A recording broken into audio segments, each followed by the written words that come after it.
চাকরি ছিল বলে জামাইকে শ্বশুরবাড়ির সবাই মাথায় তুলে রেখেছিল। হঠাৎ চাকরি হারাতেই সেই জামাইকে ঘাড় ধাক্কা দিয়ে বের করে দিল সবাই। কিন্তু কয়েক বছর পর সেই জামাই এমন কিছু করলো, শ্বশুরবাড়ির সবাই তার পায়ে পড়ে ক্ষমা চাইতে বাধ্য হলো। জামাই কি করলো জানতে হলে ভিডিওটা একটু স্কিপ না করে শেষ পর্যন্ত দেখুন। ভালো লাগলে অবশ্যই লাইক, কমেন্ট আর শেয়ার করতে ভুলবেন না। মা, আমার চাকরি হয়ে গেছে একটা বড় কোম্পানিতে। অপূর্বর মুখে এই কথা শুনে তার মা বাবার চোখে আনন্দের জল। বহুদিনের স্বপ্ন আজ পূরণ হলো। রাতের খাবার টেবিলে অপূর্ব বাবার দিকে তাকিয়ে বলল, বাবা, একটা কথা ছিল তোমার সঙ্গে। বাবা হাসি মুখে বললেন, বলো কি কথা? আমি একজনকে ভালোবাসি আর আমি ওকে বিয়ে করতে চাই। আমি আগে ওকে কথা দিয়েছিলাম, চাকরি না হলে বিয়ে করব না। এখন আমার চাকরি হয়েছে, তাই আমি কথা রাখতে চাই। এই কথা শুনে মা বাবার মুখ ফ্যাকাশ হয়ে গেল, যেন মাথার উপর বাজ পড়ল। কারণ তারা ইতিমধ্যেই ছেলের জন্য এক মেয়েকে ঠিক করে রেখেছিল। মা কাঁপা গলায় বললেন, মেয়েটার নাম কি? কবিতা। খুব ভালো মেয়ে মা, একবার কথা বলে দেখো। বাবা বললেন, ঠিক আছে, একবার নিয়ে আয়, দেখা যাক। কয়েকদিন পর সেদিন কবিতা প্রথমবার অপূর্বর বাড়িতে এলো। দরজা খুলতেই অপূর্ব হালকা হেসে বলল, এই যে আমার মা বাবা, প্রণাম করে নাও। কবিতা একটু অস্বস্তি নিয়ে বলল, আজকাল আর কেউ এসব প্রণাম টনাম করে না। কথাটা শুনে অপূর্বর মা বাবা চুপ করে গেলেন, কিন্তু চোখে মুখে একটা ব্যথা লুকিয়ে রইল। ড্রয়িং রুমে বসে সবাই মিলে গল্প হচ্ছিল। হঠাৎ কবিতা বলে উঠল, তোমাদের টিভিটা অনেক ছোট না? আমি তো ছোট টিভি একদমই পছন্দ করি না। আসলে ছোট জিনিসে একদমই পছন্দ নয় আমার। এই কথাটার ভেতর যেন একটা তীর ছিল, যা অপূর্বর মা বাবার মনে গিয়ে বিঁধল। সেই রাতেই অপূর্ব নিজের ঘরে বসে ল্যাপটপে কিছু কাজ করছিল। এমন সময় তার বাবা মা ঘরে ঢুকলেন। বাবা অপূর্বর মাথায় হাত বুলিয়ে বললেন, বাবা, তোকে একটা কথা বলতে চাই। অপূর্ব তাকালো। বলো না বাবা। বাবা একটু থেমে বললেন, দেখ, কবিতা যে মেয়েটি, আমাদের কিন্তু দুজনেরই ভালো লাগেনি। তখন অপূর্বর মা বলল, দেখ বাবা, ও তোর টাকাকে ভালোবাসে, তোকে কিন্তু ভালোবাসে না। অপূর্ব চুপ করে শুনল। তারপর বলল, তোমরা যা বলো বলো, আমি কবিতাকেই বিয়ে করব। ও ছাড়া কারো সঙ্গে না। ওর মধ্যে ভুল থাকলে সেটা সময়ে ঠিক হবে। এই কথা বলেই সে উঠে দাঁড়ালো। চোখে ছিল একরাশ জেদ আর বুক ভরা কষ্ট। সেই রাতেই কারোকে কিছু না বলে সে রাগে দুঃখে ঘর ছেড়ে বেরিয়ে গেল। তারপরেই অপূর্ব কবিতা নামে সেই মেয়েটির সাথে পরিবারের অমতে সে বিয়েটা সেরে নেয়। সেই কারণেই নিজের পরিবারে আর ঠাঁই হয়নি। মা বাবা মুখ ফিরিয়ে নিয়েছিলেন, ভাই বোনেরা যোগাযোগ বন্ধ করে দিয়েছিল। বাধ্য হয়ে সে কবিতার বাড়িতে ঘর জামাই হয়ে থাকতে শুরু করে। তবে অপূর্ব সেই সময়টা মোটেও খারাপ যাচ্ছিল না। সে একটি বড় প্রাইভেট কোম্পানিতে চাকরি করত, ভালো মাইনে, মাসে 50,000 টাকা। সেই টাকায় সে শ্বশুরবাড়ির সবার খরচ সামলাতো, নিজের স্ত্রীর শপিং, শাশুড়ির ওষুধ, এমনকি শ্যালকের কলেজ ফিসও। শ্যালকের হাত খরচ থেকে শুরু করে কারো যদি টাকা পয়সা দরকার পড়তো, সবার ভরসা ছিল একটাই, জামাইবাবু। সবার চোখে তখন অপূর্ব যেন দেবতা। শ্বশুরমশাই তাকে জামাইবাবু বলে ডেকে সম্মান করতেন। চা জলখাবার থেকে শুরু করে খাওয়া দাওয়ার আলাদা যত্ন ছিল। পাড়ার কেউ এলে বলতেন, আমার জামাই তো একদম হিরে। এইভাবেই কেটে গেল প্রায় 1 বছর। সংসারে কোনো অভাব ছিল না।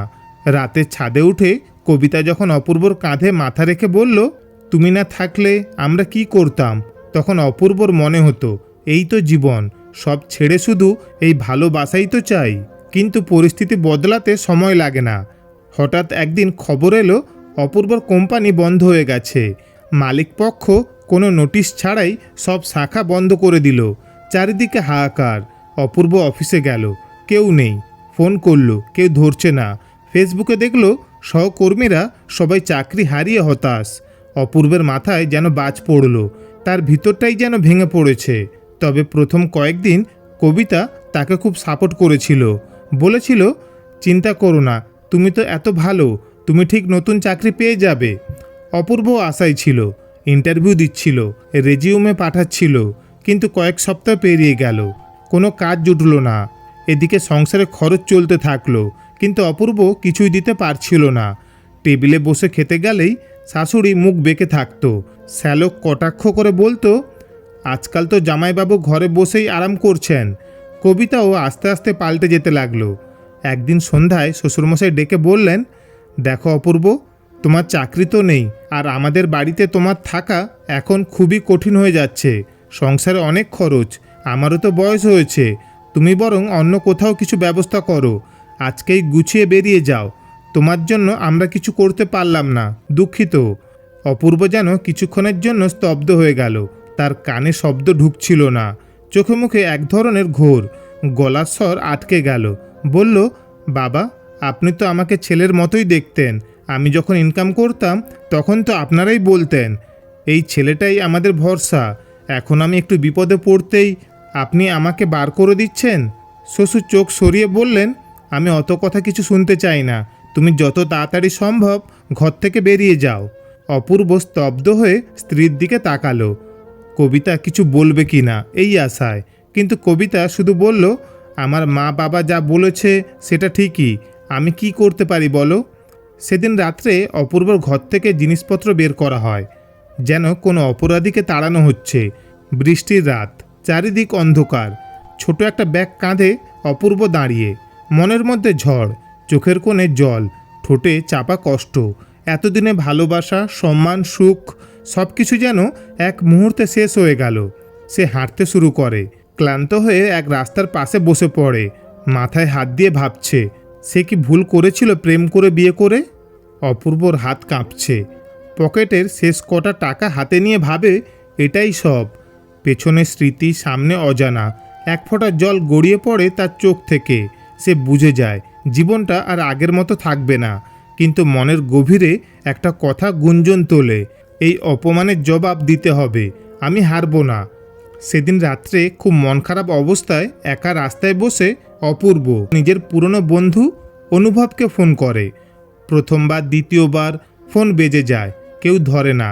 হয়তো অনুভব জানে অপূর্ব চাকরি নেই, ফোন করলে টাকা চাইবে। কিন্তু তৃতীয়বারে গিয়ে অবশেষে ফোনটা রিসিভ হয়। হ্যালো, বল অপূর্ব, একটু কাঁধে ভর দিয়ে উত্তর দেয় অনুভব। অপূর্ব শুকনো গলায় বলে, ভাই, আমি খুব অসহায় হয়ে পড়েছি, একটু তোর কাছে থাকার ব্যবস্থা করে দিবি। সেই মুহূর্তে অনুভব যেন বুঝে গেল অপূর্ব সত্যি ভেঙে পড়েছে। আর কোনো দ্বিধা না করে বলল, তুই এক্ষুনি চলে আয়। অপূর্ব ফোনটা নামানোর আগেই চোখে জল চলে আসে। এই প্রথমবার সে একটু আশার আলো দেখতে পেল। তখনই সে একটা লোকাল গাড়ি ধরে পৌঁছে যায় অনুভবের বাসায়। অনুভব দরজা খুলেই অপূর্বকে বুকে টেনে নেয়। সব শুনে খুব কষ্ট পেলাম রে, কিন্তু একটা কথা বলি, তুই নিজের মা বাবার কথা না শুনে খুব বড় ভুল করেছিস। মা বাবারা যেটা বলেন সেটা জীবনের অভিজ্ঞতা থেকে বলেন। ওরা বুঝে ফেলেছিল ওই মেয়েটা তোকে ভালোবাসে না, শুধু তোর টাকার প্রেমে পড়েছে। তুই সেটা বুঝিসনি। অপূর্ব মাথা নিচু করে বসে থাকে, কিছু বলে না। অনুভব বলল, তুই এখন তোর বাড়িতে ফিরে যা, তোর মা বাবা তোকে আজও ভালোবাসে, ক্ষমা করে দেবে। অনুভব আরও বলল, তুই জানিস না, তুই চলে যাবার পর তোর বাবা আমাকে কতবার ফোন করেছিল। বারবার বলতো, অনুভব, আমার ছেলেটার একটু খোঁজ রেখো, যেন ভুল পথে না চলে যায়। আর তোর মা, সে নাকি সারাদিন তোর ছবিটা বুকে চেপে ধরে কাঁদতো। ফোনে বলতো, ছেলেটা ফিরবে তো একদিন। 2-3 দিন কাটে।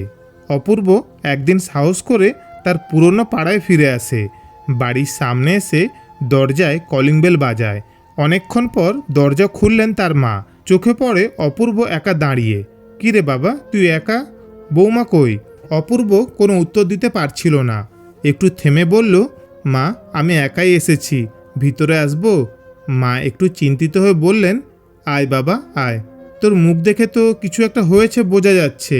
ভিতরে ঢুকে অপূর্ব মায়ের সামনে বসে পড়ে। কিরে, সব ঠিক আছে তো? অপূর্বর মা কথাটা বলল। তখন অপূর্ব আর নিজেকে সামলে রাখতে পারল না, কান্নায় ভেঙে পড়ে বলল, মা, ওরা আমাকে ঘর থেকে বের করে দিয়েছে। আমার চাকরি চলে গেছে বলেই সব সম্পর্ক শেষ হয়ে গেল। আমি ওকে কতবার বলেছিলাম আমি ওকে ভালোবাসি, কিন্তু মা, ও আমাকে ভালোবাসেনি, ভালোবেসেছিল শুধু টাকাকে। তার মা তার ছেলেকে জড়িয়ে ধরল, মাথায় হাত রেখে বললেন, আমরা তোকে কত করে বলেছিলাম বাবা, ওই মেয়েটা তোকে ভালোবাসে না, কিন্তু তুই শুনিসনি। আমি তোকে হারিয়ে ফেলেছিলাম রে। অপূর্ব মায়ের বুক ভিজিয়ে হাউহাউ করে কাঁদতে লাগলো। জীবনের সব অপমান যেন একসাথে মায়ের গায়ে ঢেলে দিতে চাইল সে। এই সময় অপূর্বর বাবা পাশে এসে বললেন, শান্ত হ বাবা, জীবনে মানুষে ভুল করে, সেই ভুল থেকেই শিক্ষা হয়। এখন সময় নিজেকে নতুন করে গড়ার, তুই আবার নতুন করে শুরু কর, আমরা তো আছি তোর পাশে। অপূর্ব চোখ মুছে উঠে দাঁড়ালো, মুখে একটা দৃঢ়তা। সে বলল, হ্যাঁ বাবা, আমি নতুন করে শুরু করব, আমি এর জবাব দিয়ে তবেই ছাড়ব। মায়ের চোখে তখন ভিজে জল, কিন্তু বুক ভরা গর্ব। এইভাবে রাহুলের জীবনে আসে একটা নতুন ভোর। একদম তলিয়ে গিয়ে হারিয়ে গিয়ে আবার উঠে দাঁড়াবার চেষ্টা। জীবন তাকে ভেঙে দিয়েছিল, কিন্তু শেষ করেনি, কারণ যতক্ষণ পরিবার পাশে থাকে ততক্ষণ কোনো মানুষ হারিয়ে যায় না। অপূর্ব এখন আর আগের অপূর্ব নেই। একটা সময় ছিল যখন সে ভাবত এই জীবনটা বুঝি এখানেই থেমে গেল। যখন তার প্রিয় স্ত্রী তাকে ঘাড় ধাক্কা দিয়ে বের করে দিল, তখন এক মুহূর্তের জন্য মনে হয়েছিল পৃথিবীটা বুঝি ধসে পড়বে তার মাথার উপর। কিন্তু না, সে ভেঙে পড়েনি। সে নিজেকে নতুন করে গড়ে তোলার সংকল্প করেছিল। প্রথম দিকে কিছুই ভালো লাগছিল না, মনে হতো কিচ্ছু নেই জীবনে। কিন্তু সময়ের সাথে সাথে সে বুঝতে পারে এই দুঃখ, এই অপমান, এই একাকিত্ব, এইগুলোই হতে পারে তার শক্তি। একদিন সে তার ছোটবেলার ডায়েরি খুলে দেখে, যেখানে সে একসময় লিখেছিল, আমার স্বপ্ন আমি একদিন ইনকাম ট্যাক্স অফিসার হব। তখন সে একটা বেসরকারি কোম্পানিতে কাজ করত। অফিসের ডেস্কে বসে মাঝে মধ্যে ভাবত, যদি একটা ভালো সরকারি চাকরি থাকতো, মা বাবাকে একটু ভালো রাখতে পারতাম, সম্মানটা একটু থাকতো। এই স্বপ্নটাকেই সে আবার তুলে নিল হাতে, শুরু করলো প্রস্তুতি। সে জানতো ইনকাম ট্যাক্স অফিসার হতে গেলে অনেক পড়াশোনা করতে হয়, পরীক্ষা দিতে হয়, এসএসসি, সিজিএল এর মতন কঠিন পরীক্ষায় সফল হতে হয়। তবুও সে পিছপা হয়নি। দিনরাত পরিশ্রম করতে লাগলো। ঘুম নেই, বিনোদন নেই, বন্ধু বান্ধবের সঙ্গে আলাপ নেই, শুধু পড়া পড়া আর পড়া। মাঝে মাঝে যখন চোখের সামনে ভেসে উঠত তার স্ত্রীর ঠান্ডা মুখ, শ্বশুরবাড়ির লোকেদের বিদ্রূপ, তখন সে আরও জেদে পড়তে বসত। তারা আমাকে ছোট করেছিল, আজ আমি নিজেকে বড় করেই ছাড়ব। এই মন্ত্রই ছিল তার একমাত্র অনুপ্রেরণা। তার মা বাবা বুঝতে পারল তাদের ছেলে সত্যি বদলে গেছে। তারা কোনোদিন কল্পনাও করতে পারেনি যে অপূর্ব আবার এইভাবে ঘুরে দাঁড়াবে। বাবা রাতে এসে বলতো, শুধু লেগে থাক বাবা, একদিন সব ঠিক হয়ে যাবে। 3 বছর কেটে গেল। অবশেষে সেই দিন এলো। এসএসসি, সিজিএল পরীক্ষায় অপূর্ব উত্তীর্ণ হলো। রেজাল্টের তালিকায় তার নাম দেখে সে যেন বিশ্বাসই করতে পারছিল না। তারপর ডাক এলো ইন্টারভিউয়ের। সে সঠিক পোশাকে মাথা উঁচু করে ইন্টারভিউ দিতে গেল। উত্তরে তার আত্মবিশ্বাস, নম্রতা আর পরিশ্রমের ছাপ দেখে বোর্ড মুগ্ধ হলো। অবশেষে পোস্টিং এলো। সে এখন একজন ইনকাম ট্যাক্স অফিসার, আর কাকতালীয়ভাবে পোস্টিংটা পেল সেই শহরেই যেখানে তার শ্বশুরবাড়ি অবস্থিত। এদিকে 3 বছরের মধ্যে তার শ্যালক মানে তার স্ত্রীর ভাই হঠাৎ প্রচুর টাকা রোজগার করা শুরু করলো। বাড়িতে নতুন গাড়ি, দামি আসবাবপত্র, সব কিছু। একদিন গোপন সূত্রে ইনকাম ট্যাক্স অফিসে একটা খবর আসে, এই বাড়িটিতে বড় ধরনের কালো টাকা লেনদেন হচ্ছে, দয়া করে ইনভেস্টিগেশন করা হোক। দল গঠিত হলো। অপূর্বর নাম সেই দলে ব্যাখ্যা হলো।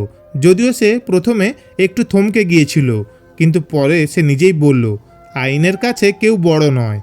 যথাসময়ে ইনকাম ট্যাক্স অফিসের গাড়ি এসে দাঁড়ালো সেই বাড়ির সামনে। ঘরে তখন সকালের চা চলছে।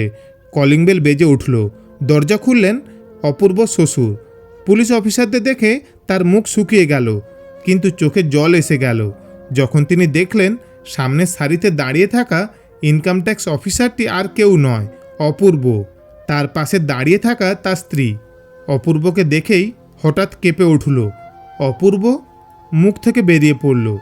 অপূর্ব শান্তভাবে বলল, অপূর্ব নয়, ইনকাম ট্যাক্স অফিসার অপূর্ব চট্টোপাধ্যায়। আমাদের কাছে খবর আছে, এই বাড়িতে বেআইনি আয়ের প্রমাণ রয়েছে, আমরা তদন্ত করতে এসেছি। ঘরের ভিতরে ঢুকে তল্লাশি শুরু হলো। ততক্ষণে শ্যালকের ঘর থেকে পাওয়া গেল প্রচুর নগদ টাকা, বেশ কিছু ফাইল, যার উৎস বোঝা যাচ্ছে না। পুলিশ সঙ্গে সঙ্গে তাকে গ্রেপ্তার করলো। তার স্ত্রী এসে অপূর্বর পায়ে পড়ে কাঁদতে লাগলো, আমাদেরকে ক্ষমা করে দাও অপূর্ব, আমরা ভুল করেছি, অপূর্ব মৃদু হেসে বলল, মানুষের পরিচয় তখনই বোঝা যায় যখন সে দুর্দিনে থাকে। আমি তোমাদের সেই দুর্দিনে চেয়েছিলাম শুধু একটু পাশে থাকতে, কিন্তু তোমরা আমাকে ঘৃণা করেছিলে, অপমান করেছিলে। এখন আমি আমার মা বাবার সঙ্গে অনেক ভালো আছি। তার শ্বশুর মাথা নিচু করে বললেন, আমরা ভুল করেছি বাবা, আজ বুঝতে পারছি তুই আমাদের থেকেও অনেক বড় হয়ে গেছিস। অপূর্ব শুধু বলল, ভালো থাকুন আপনারা, আর হ্যাঁ, আইনের সামনে সবাই এক, দোষ করলে শাস্তি পেতেই হবে। তল্লাশি শেষ হলো, শ্যালককে নিয়ে যাওয়া হলো থানায়। অপূর্ব সবার সামনে সোজা হয়ে দাঁড়িয়ে বলল, আমি শুধু একটা কথা বলবো, যারা ভেঙে পড়ে না তাদেরকেও হারাতে পারে না। তো বন্ধুরা, এই গল্পটা আমাদের একটা জিনিস খুব স্পষ্টভাবে বুঝিয়ে দেয়, জীবনে কতবার পড়ে যাচ্ছ সেটা গুরুত্বপূর্ণ নয়, গুরুত্বপূর্ণ হলো তুমি আবার উঠে দাঁড়াচ্ছ কি না। যাদের চাকরি যায়, স্বপ্ন ভাঙে, তারা যদি চায় নতুন করে শুরু করতে সব সময় পারে, কারণ জীবন থেমে থাকে না। লড়াই হলো আসল পরিচয়। বন্ধুরা, আজকের গল্পটি তোমাদের কেমন লাগলো অবশ্যই কমেন্ট করে জানিও। ভালো লাগলে বন্ধুদের সাথে শেয়ার করো আর একটা লাইক করে দিও। আর আমাদের এই চ্যানেলে নতুন হয়ে থাকলে সাবস্ক্রাইব করে পাশে থেকো। ধন্যবাদ, ভালো থাকবেন।